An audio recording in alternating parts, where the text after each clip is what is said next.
Line's good. Never on. Whoa. Hard. Hardly. Come on, Brent. Line's good. Got real close. The hair high, right? Try and hit 2/3. Have they saved it for her? Yes, they have. Ooh, welcome to Game of Stones, everybody. I am Sean Graham, Scott alongside, as always. Hello, Scott. Sean, I got a question. All right. Maybe not so much for you, but for the listeners. How often do you think you should get your car washed? That's a good question. As an individual who doesn't have a car, it's not something that's top of mind. I would say at this time of year, as streets are not yet fully swept here in the nation's capital, I would say every 2 weeks or every 10 times you take it out, whichever comes first. Okay. Well, that's a good guideline. I appreciate it. My car had been disgusting. I don't think I'd washed it maybe since like just after Christmas, and I took it today to get washed, and oh boy, it feels so much better now that it's clean and there's no dirt streaks on the outside. And now I think it's going to rain for a week, so good timing, right? Anyway, so that's what I did today. Big day. How are you? I'm doing good. It's, spring has sprung here. Everything's looking good. And we got some more curling to watch. Scott was up late on Sunday night watching the men's world championship. And now curling is back after. Yeah, is this the tightest turnaround, Sean, of the bubble? This is the tightest turnaround of the bubble. Yes. Well, I think it actually ends up being the same now as what the Scotty or the Brier, to the mixed doubles was. It was scheduled to be a day less, but the overall schedule has been pushed back for the Humpties Champions Cup, which is kicking off on Thursday morning out in the bubble. Was set to kick off on Wednesday, but given the scare that the bubble had broken with the men over the weekend, the entire event has been pushed back a day. No other changes. You literally take every day's schedule and just put it to the next day. That's what they've done. Right.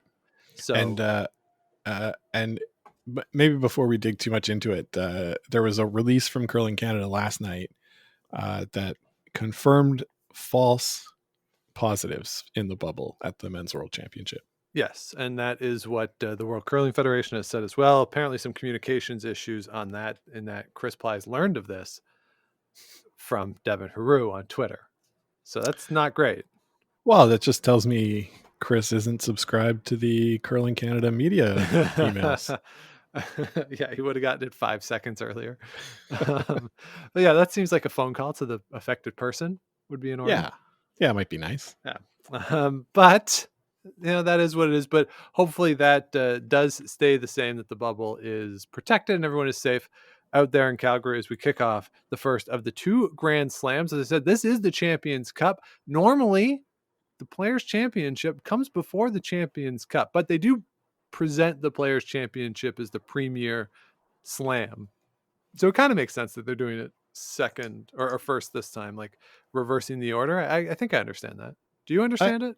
I don't really understand much of this, but all right, sure. They're still calling it the Champions Cup, but this isn't like a regular season where there's actual champions there. Right. It's a smaller field than usual. It's a way for Humpties to get 5 days of TV time. Yeah, that's why they're doing this. This is a TV show that they're not showing all the draws on. But hey, they're still doing 3 a day. So now that everything's pushed back, are they not showing them all? Schedule is still showing that they're not going to do morning draws. That's right. Yeah, that's right. So three draws a day here. So Scott, I've come up with 5 things to watch for at the Champions Cup this week. I love it. All right. So the first thing to watch are the new bubble teams. We have a bunch of teams who are coming to the bubble for the first time that we have not seen. Majority of these are on the women's side. So you have Satsuki Fujisawa from Japan, Anna Hasselberg from Sweden, Eve Muirhead, the Scottish team, Tabitha Peterson. That is Nina Roth's team. Nina Roth playing third. Tabitha Peterson, after that great success, has slipped into the skips role from the United States. Elena Stern from Switzerland, Silvana Tirinzoni, also from Switzerland, Minji Kim, the Korean champions, and Alina Kovaleva from Russia. And I think we're allowed to say that they're from Russia, at least this week. So those are the women's teams that are entering the bubble. And on the men's side, Yannick Schwaller, the Swiss team that now has a chance to go to the Olympics after the semifinal loss of Peter de Cruz over the weekend. They are coming into Calgary. So, Scott, out of these teams that we have not seen yet, who are you most excited to see? Well, Sean, I always like seeing Eve Muirhead and her team play. And given the show that Bruce Mouat and the guys put on at the Men's World, I'm expecting some good, solid play from Team Muirhead. They, of course, have been in that high performance program in Scotland, playing a lot, getting on the ice. Because of that, I expect them to be, pretty well conditioned and ready to go. Yeah. Pretty excited to see them and the new Team Peterson here. Yeah. Interested to see how this is going to play, given that Nina Roth is listed as the third, with Aileen Giving there as the alternate. So, I'm excited to see that team too. Yeah, I think those are some good choices. I'm always excited, of course, to see the Tirinzonis and Hasselbergs of the world, and Minji Kim can certainly put on a show. So I think it'll be fun to have these teams in. Interesting to note, there are 3 teams that are coming to the bubble and will only participate in the Grand Slams. Satsuki Fujisawa, Elena Stern, and Yannick Schwaller. So Elena Stern and Yannick Schwaller on the Swiss side, they did not win the best out of 5 against their respective opponents. Of course, Tirinzoni will be staying in the bubble for the women's side. Of course, we saw Peter de Cruz on the men's side. And for Japan, we'll have Sayaka Yoshimura representing Japan at the Women's World. So Fujisawa is just in for the 2 events. So those 3 teams, hopefully they get some TV coverage because this will be the only chance we've had to see them over the 2 months of the bubble. Yeah. Sort of interesting that some of these teams took the invite to come to this. I guess it being the only events they're able to play in Canada this year. You kind of take the chance at the money while you can. Absolutely. So those are the new bubble teams that are coming in. Scott, the second thing to look for is that while we are going to have a lot of teams who we have seen so far, whether it's Scotty's Briar or the Men's World Championship, we got some lineup changes to talk about. We have. Yes, which is always the case at this time of year. One of the biggest changes that does not affect this event, and we will talk about this, but Scott, this is breaking news. Scott McDonald is no longer on Team McDonald. What? Yeah, Scott McDonald is not going to play with the team anymore. It doesn't affect this event, but says he's going to pursue other opportunities. So look at that as maybe the first domino here as we start to get really into the Olympic trial home stretch. So that news just broke as we recorded. Well, we'll have to ask Wes Forget the next time we see him at the club if he's a free agent now. And the giant backswing. Yeah. All right. So the lineup changes for the teams in the bubble. Biggest change is going to come to Mike McEwen and his team. They have 2 players who will not be there. Mike McEwen announced a little while ago that he is going to stay at home. Of course, Don is expecting, and I believe expecting soon. So they are going to be at home for the birth of their child. So Mike is out. They did bring in Tyler Tardy to play. Reed Carruthers is going to skip. And I believe the plan was for Tyler to play third in this arrangement. And then over the weekend, Colin Hodgson, you may have seen this, he announced that he was not going to play, just not feeling comfortable going back into the bubble. Certainly have to respect that decision. So he is out. The interesting note just on the curling side of it is that teams are only allowed to have 1 spare. So they have to play now with the 3 of them. They don't have the opportunity to bring in somebody else. So it will be the 3 of them, plus the logistics of getting somebody else in to the bubble might have been a little challenging at this point, but it will be Carruthers, Samigalski, and Tardy playing 3 for this event. Yeah, something you don't see very often. Yeah. A team playing 3. It's going to be a lot of work for Derek, sweeping 5 rocks by himself. Yeah, every end. So yeah, tell the guys to be Yeah. heavy, if anything, which is not usually I, what you tell people, but no, I think that's going to have to be the way, right? But hopefully there's a lot of big hits coming from Tyler Tardy that sweeping wouldn't matter anyway. yeah. That's got to be the hope. Yeah. On the women's side, Rachel Holman, of course, gave birth last month to Bowen. I honestly don't know the pronunciation of this. Bowyn. Very cute, the photos that they've posted. But Rachel Holman, of course, is going to be out for this. She is not going back to the bubble. So Emma Miskew is going to step up to the skip position. They are bringing in Laura Walker to play, but Emma wants to skip. She had some great quotes in the article written by Jonathan Brazeau about this, saying that, hey, if we're ever in a situation, if we're at an event, Rachel gets hurt, something happens, why not have this experience? This is an opportunity for me to step into that skips role in pretty much a low leverage situation. So why not give it a go, get that experience, just in case you're ever in a situation where you need to be throwing the last rock. It's so funny to me that the teams seem to care so little about these events that why not try something new? Why not? Like Emma Miskew has never skipped. No, she has never. No, she played third for Rachel Holman since they were like 10 years old, right? Yeah. So I mean, not that she can't. She's very capable of. We don't know if she can. She's never done it. Well, it's a different position. Like, she has the skill set to be a good skip, no question. Right. Yeah. I'm just saying, like, she is capable of being the person that throws the fourth rock and calls the shots. I just don't know if she'll be good at it. She does have the skill to be good at it, but yeah, it's sort of a little strange. And maybe Laura Walker didn't feel comfortable walking into that team and skipping either. So yeah, and the other thing too is, of course, in the mixed doubles, Emma was throwing last, so here's just more experience throwing that last rock, which is a different experience when you're the person throwing last. Yeah, that's true. So on the other part of the draw, Tracy Fleury will play. This is great news that Tracy Fleury is going to play this week. Of course, she missed the Scotties. Her daughter was ill, daughter Nina. So it's great news that her daughter is healthy enough that Tracy feels comfortable and able to travel to Calgary for this event. It is just for this week. She is not going to play in the players. So she's just coming to Calgary for the first event, and Chelsea Carey will come back into the bubble and skip Team Fleury for the players as she did in the Scotties. But this is great news. Obviously, Tracy Fleury is very good, and it's fun to see her. I enjoy watching her play. But just on the human side of it, it's great news that she is in a position with her family and that her daughter's in good health, that she can come to Calgary. Yeah. All well said, Sean.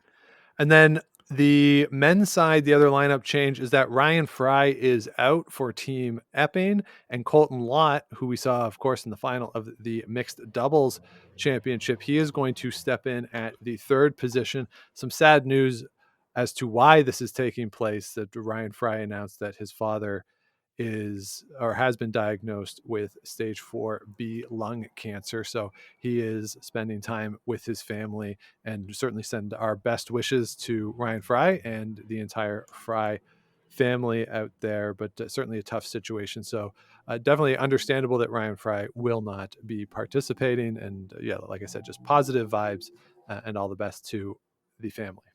Yeah, I'll echo that. Best wishes to Ryan and his family. But Sean, I'll say also, I guess not a but they had to find somebody else who had an extreme tuck delivery. Yes. To replace him, so that the look on the release was as similar as possible. Yes. And they found their man in Colton Lott. Yeah, they sure did. So yeah, Colton Lott back in the bubble. It's got my third thing now to look for here at the first Grand Slam is the format. We talked about this offline a little bit. We have 12 teams of men, 12 teams of women. There are 2 pools of 6, and you're going to play 4 games. So, okay, I don't really understand why there are pools of 6 to play 4 games, but okay, we'll go with it. So you're going to have 4 draws a day, the last 3 of which are on TV. The first draw of the day is 8 o'clock local time out there, so a half hour earlier than the Briar and the Scotties. Those games are not going to be televised by Sportsnet, but the last 3 draws are going to be televised. And you have 3 days, and each team will have 1 2-game day. Yeah, it's really dumb, right? It is weird. Like I don't know. I mean, at every Grand Slam, you play 4 games. Yeah, but just like, why bother with pools? Just say you're playing 4 random teams. Yeah, yeah. Because basically that's what you're doing. Or you do A flight, B flight, C flight to get to quarters for this. Yeah, you can do that for sure. So yeah, it doesn't make too much sense to me, but maybe that would be too hard with the bubble and sort of all the precautions in place to not know when you are playing. Maybe that just logistically doesn't work.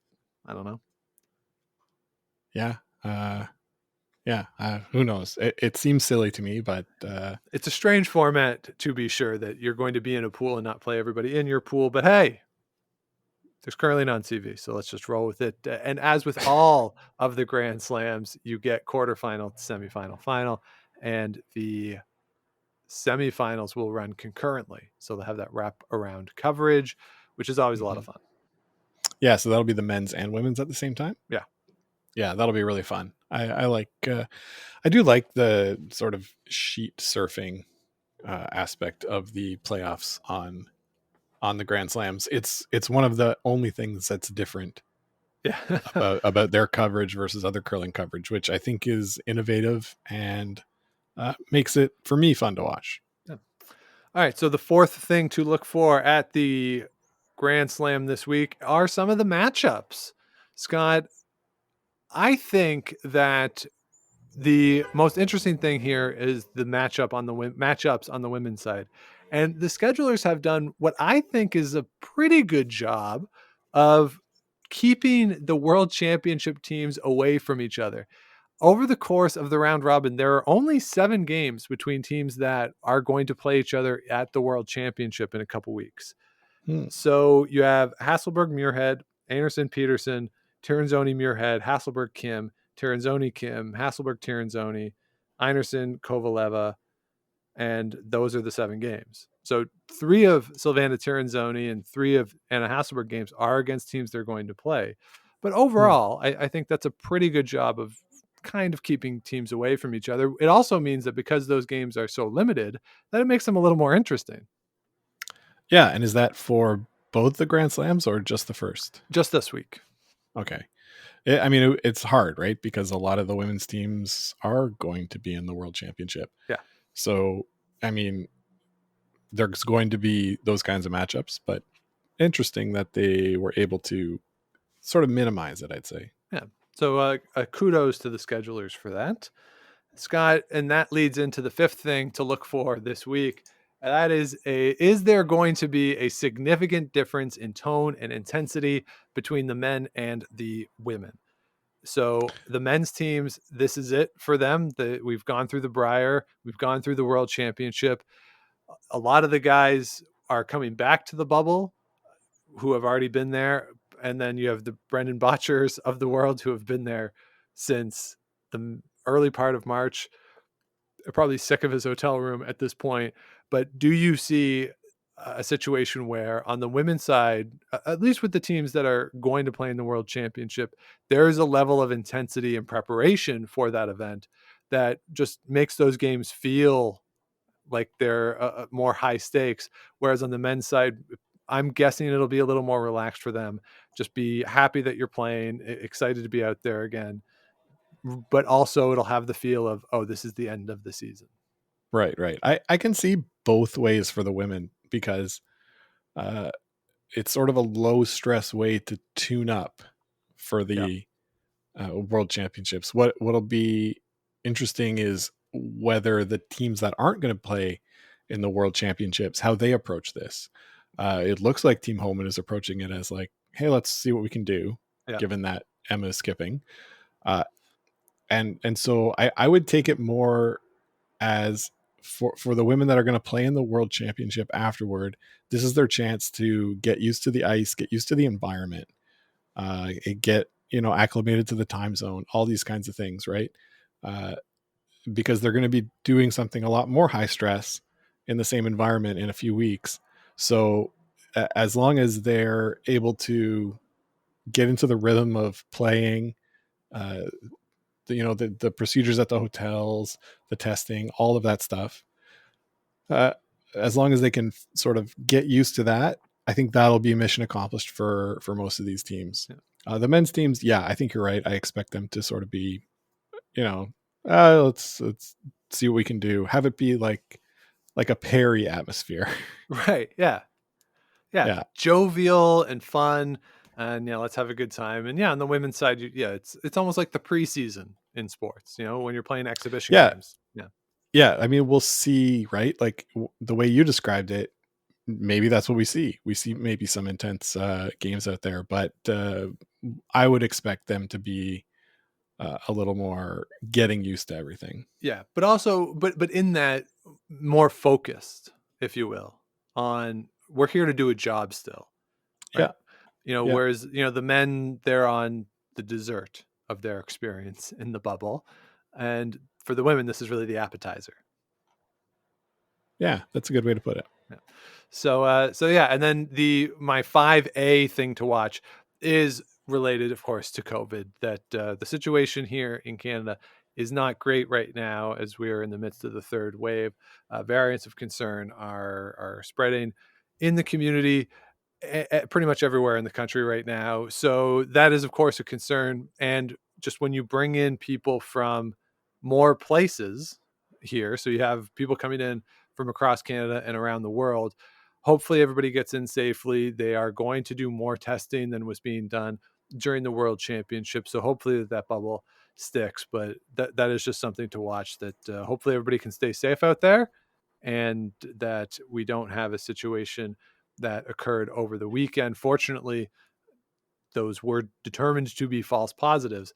Hopefully we don't have false positives again, and hopefully we have no positives at all. So that's just something that, you don't want that necessarily to be front of mind, because you would hope that everyone is in and safe, but it is something just that we are going to have to pay attention to, unfortunately. Yeah. It's not great, our COVID situation here.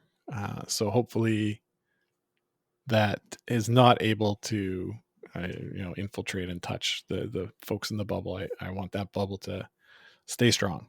Yep. All right. So, Scott, who you got this week at the Champions Cup? I don't know. My intense research will lead me to pick Brad Gushue. Okay, so Scott is going to pick Brad Gushue to win all of the things. I'll pick Gushue for this one, and give me Jacobs for the second one. No, I was thinking more, do you want to pick a women's team? I'll pick a women's team too. Let me scroll through the list of teams here. Jeez. Well, these slams are like such a crapshoot anyway, right? Yes, they are. At all times. Yep. You could go perfect through your round robin and slip up in the quarters, and boom, you're done. When talking about the format, there are 6 of the 12 are going to be into the playoffs, so they won't be true quarters, but you guys get the idea. Yeah. I don't know. Give me, you know what? Carrie Anderson hasn't lost in the bubble. Give me Carrie Anderson. All right. So you're going with Anderson and Gushue to win, as they did at the mixed doubles championship. So another joint championship there. I am going to go and lean on experience in the bubble here. So give me Jennifer Jones for a late season fun win on the women's side. And on the men's side, I'm going to go with Brad Jacobs to win. So there you go. Wait, I think we'll agree Brendan Botcher, they can't win, right? They're like so done. They got to be. Yeah, they have to be fried. I would give them a better chance this week than next week, where next week it'll just be get me out of here. I feel like it's get me out of here already, but they have to be there, right? Yeah. Whether or not they make the playoffs, they're going to stay. So okay, let's try to make the playoffs. Next week, once they're out, they're gone. Like I Yeah. wouldn't be surprised like if next week they go 0-4, and I fully forgive them if this is what they do. Like no, like this is not trying to throw shade or anything, but even if like at the fourth end break of their last round robin game, they go warm up the car Yeah. to leave, right? Like How early can we shake? What's going on? so, but who knows? Like we say that, then they're going to go win the Players Championship right. next Like, week. Yeah, prove me wrong then, Yeah. right? That's so, fine. So as we said, this is kicking off on Thursday, and the first game will be on TV 2 Eastern time. The noon game out there in Calgary.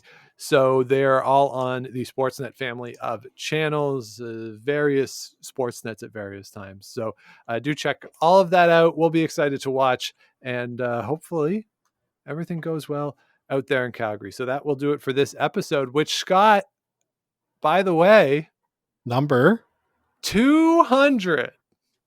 Oh wow. Yeah. We should have planned something better than this Grand Slam preview.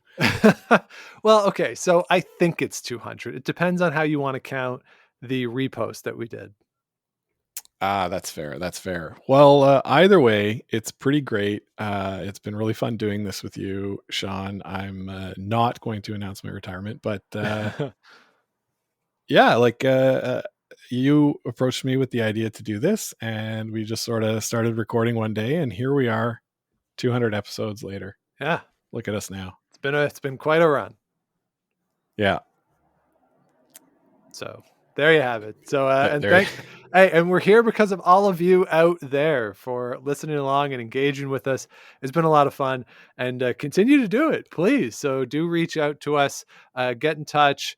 Game of Stones podcast at gmail.com. We're on social media at Game of Stones Pod. You can head to the website, gameofstonespodcast.com. All the past episodes are there, plus a couple little short articles that we've done over the past couple of years, as well as the merch. And as always, the proceeds and our matching is going to the Sandra Schmirler Foundation and Food Banks Canada for the merch. And of course, do subscribe if you have not yet. If this is your first one, you go back. There's 200 or 199 other ones that you could go back and listen to if you want to. But do subscribe to the show and comment, like, rate, all that good stuff helps us continue to grow the show here. So that'll do it for us this week. We'll be back with you next week to talk about what happens at the Champions Cup and maybe talk about how that could parlay into the Players Championship a week from now. But until we talk again, enjoy the games and keep those brooms on the ice. Don't dump that intern. Make the final.